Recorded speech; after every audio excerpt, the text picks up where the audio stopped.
She wasn't supposed to matter this much. But the night she looked at me and whispered, "You've awakened something I can't control," I realized some connections don't ask for permission, they just happen. I met her on a Thursday afternoon, the kind of day that feels unremarkable until something quietly shifts beneath the surface of it. I remember the light more than anything else, soft and gold, falling across the small courtyard where she stood, watering the plants lined neatly along the fence. I'd seen her before, of course, in passing at the mailbox, exchanging polite nods that meant nothing at the time. But that day, something was different. Maybe it was the way she looked up, a faint smile tugging at her lips, as if she already knew I'd stopped to watch her. Or maybe it was the stillness she carried, the kind that makes you forget what you were supposed to be doing. She was older, clearly, but there was a grace about her that had nothing to do with age. The kind of woman who made silence feel comfortable, who didn't rush to fill it. When she spoke, her voice had that low, velvety tone that lingers, calm yet commanding. "You're new around here, aren't you?" she asked, her hand still resting on the watering can. I nodded, suddenly aware of the dust on my shirt, the awkwardness of standing there. "Yeah, just moving last week. Still getting used to the place." Her smile deepened, soft but knowing. "You will. It grows on you." She offered me a cup of tea not long after. Something simple, yet the gesture carried a warmth that reached further than words. We sat on her porch, where the late afternoon light brushed against the edges of her face, outlining the faint traces of laughter lines around her eyes. I found myself studying them, not out of curiosity, but because they made her look real, lived in, beautiful in a way youth never quite manages to be. She asked about my work, my family, my reasons for moving here. Nothing intrusive, just small, steady steps in a conversation.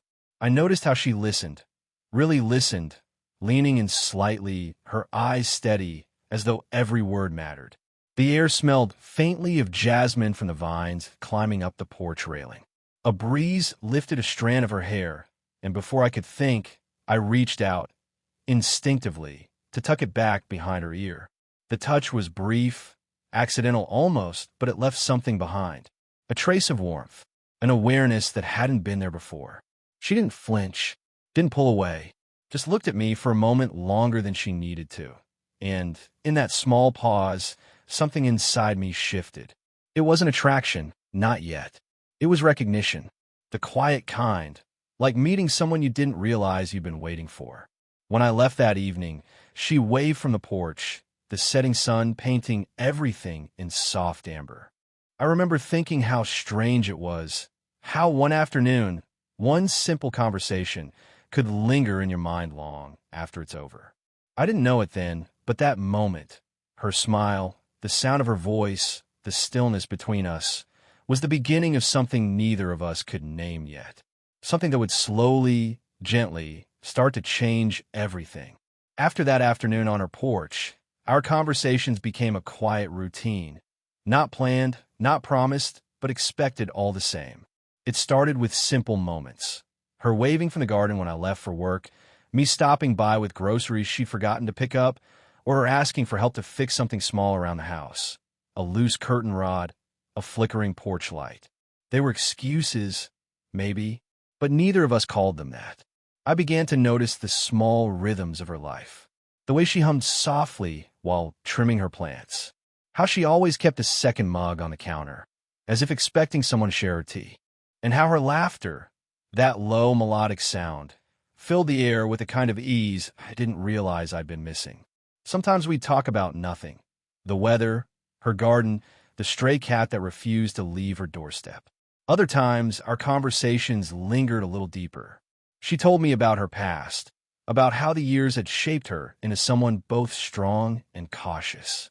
I could hear the edges of loneliness in her stories, but she never said the word itself. I didn't push. I just listened, and in return, she listened too. There was a kind of balance there, an unspoken trust. One evening, I stopped by after work to return a book she'd lent me, a collection of essays she said had once helped her understand herself better. She invited me in, her hair loosely tied, her face lit by the soft amber glow of a table lamp. The air smelled of chamomile and something faintly floral. I sat across from her, and for a moment, the world outside felt like it had disappeared. As she poured tea, our hands brushed, light, accidental, but the touch lingered. She looked up, and for a heartbeat, neither of us spoke. There was something in her eyes, warmth, yes, but also a flicker of something deeper. Something she tried to hide behind a polite smile. I broke the silence first, joking softly about how I'd probably spilled more tea than I'd poured. She laughed, the kind of laugh that starts small but settles deep inside you. The tension eased, but it didn't fade. If anything, it became quieter, more dangerous in its subtlety. Every time I left her home, I found myself walking slower, glancing back at her window where the light always stayed on a little longer than necessary. I started waiting for those moments, the ones where she'd call my name or where our hands would almost meet as we passed something between us. It wasn't love yet. It was something in between, a gentle gravity pulling us closer without either of us admitting it aloud. And though we both pretended not to notice, every shared smile, every brush of fingertips, every quiet pause only pulled us deeper into something neither of us fully understood. I didn't know what to call it then, but I knew I didn't want it to end. It was a quiet evening in late spring when everything changed. The day had been warm, but by nightfall, clouds began to gather, heavy and low, as if the sky itself was holding its breath. I remember hearing the soft rumble of thunder in the distance as I passed her gate. She was outside, gathering the last of her laundry before the rain started. "Storm's coming," I called out. She looked up, strands of hair framing her face, her sleeves rolled past her elbows. "I can see that," she said with a half smile. "But if I don't bring these in, I'll be washing them all over again tomorrow." I walked over to help without asking. Together, we moved quickly, laughing when the first drops began to fall. By the time the last of the clothes were inside, the rain had turned into a downpour, the kind that makes conversation pause and senses heighten.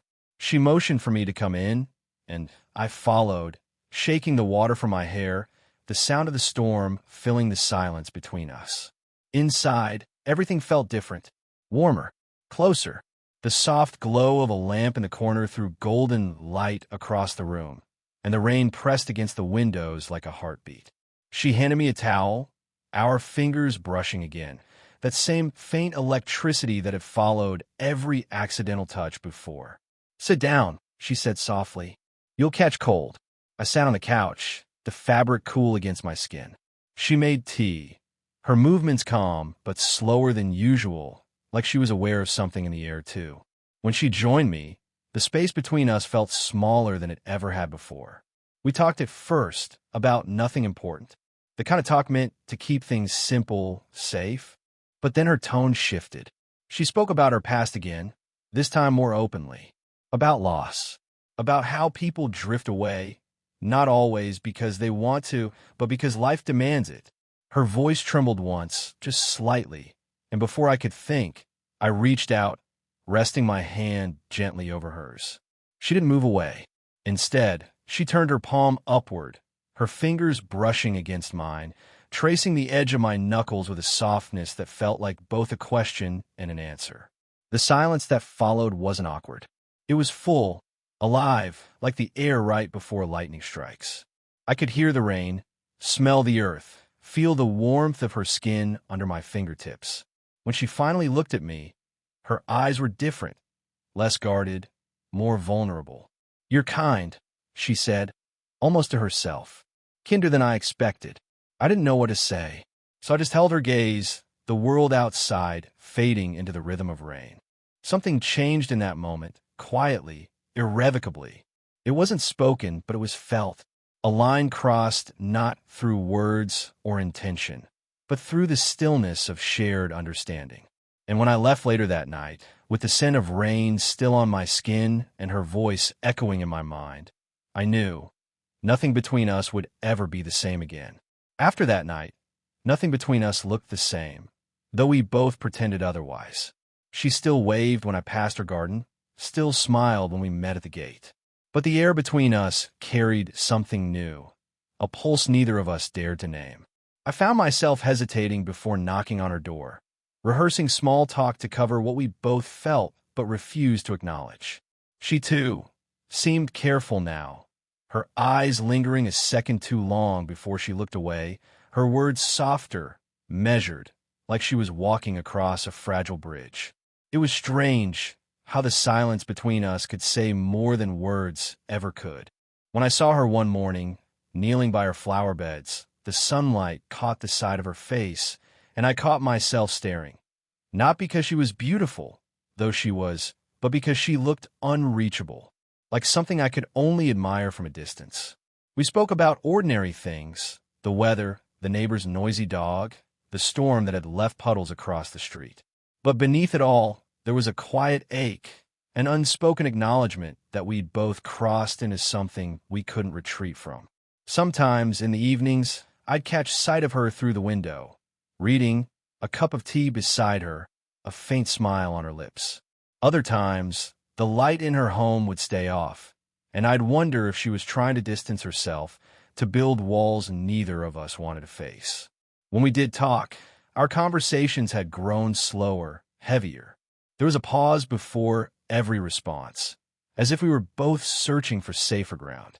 She told me about her week, about work, about people who came and went. But even in those small talks, there was a tenderness neither of us could disguise. One evening, I stopped by to return a book. She opened the door, her hair pulled back, wearing a simple cardigan. But her eyes, they looked tired. Not from lack of sleep, but from holding back too much for too long. "Thank you," she said softly as she took the book. Her fingers brushed mine, and for a second, it was like the world paused again. But this time she stepped back, just slightly, enough for me to feel the distance she was trying to build. "I should go," I murmured. She nodded, but her voice betrayed her. "Yes, maybe that's best." That night, I lay awake replaying the look in her eyes, the mixture of longing and fear. It hit me then that love, when unspoken, doesn't fade. It lingers, it thickens, it hums beneath every act of restraint. We didn't see each other for a few days after that.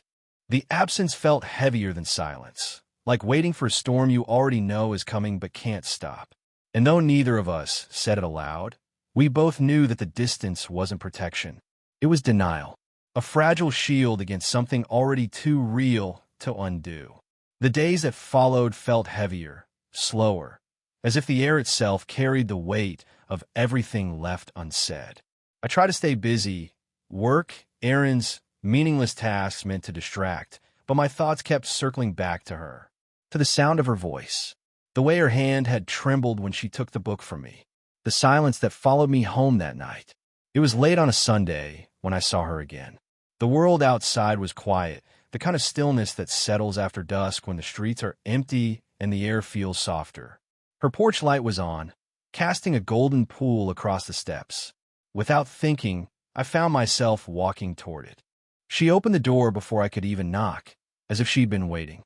Her eyes were tired, rimmed with something between sadness and relief. "I was hoping you'd come," she said quietly. I stepped inside, unsure of what to say. The room was dimly lit, a soft glow from the lamp brushing against the edges of her face. She motioned for me to sit, but she remained standing, her hands wrapped around a glass she didn't drink from. The silence between us felt thick, the kind that only forms when two people have run out of ways to pretend. Finally, she spoke. "I've been trying to make sense of this," she said, her voice low, trembling slightly. "Of whatever this is between us." I didn't interrupt. I couldn't. She took a breath, her fingers tightening around the glass. "You make me feel something I thought I'd buried years ago. Something I promised myself I'd never let return." Her eyes lifted to meet mine, and in them, I saw fear, not of me, but of herself. I stood then, slowly, not wanting to startle her. "You don't have to explain," but she shook her head, her voice breaking just slightly. "No, you need to understand. You've awakened something I can't control. And it scares me because I'm not supposed to feel this way. Not for you." The words hung in the air, fragile and devastating. For a long moment, neither of us moved. The sound of the clock filled the room, steady, relentless. I could see the conflict in her eyes, the part of her that wanted to step closer and the part that wanted to run. I did the only thing that felt right. I reached out, not to pull her in, but simply to hold her trembling hand. She let me. Her fingers were cold, but when they laced with mine, the warmth spread between us like something alive. Her breath caught. A tear slid down her cheek, though she smiled faintly through it, a small, broken smile that said more than words could. "I'm sorry," she whispered. "I just needed you to know." I squeezed her hand gently. "I know," I said, "and I'm not going anywhere." The storm outside had quieted, but inside, everything felt changed. The air softer now, lighter, like the truth, once spoken, had finally set us free, even if we didn't yet know where it would lead. The morning after her confession, everything felt different, not louder or brighter, just still, as if the world had finally exhaled. I woke with her words echoing softly in my mind. "You've awakened something I can't control." It wasn't a declaration of love, not exactly. It was an admission, fragile, human, and impossibly sincere. I didn't see her for 2 days. Maybe we both needed space to let the air settle, to understand what had really happened.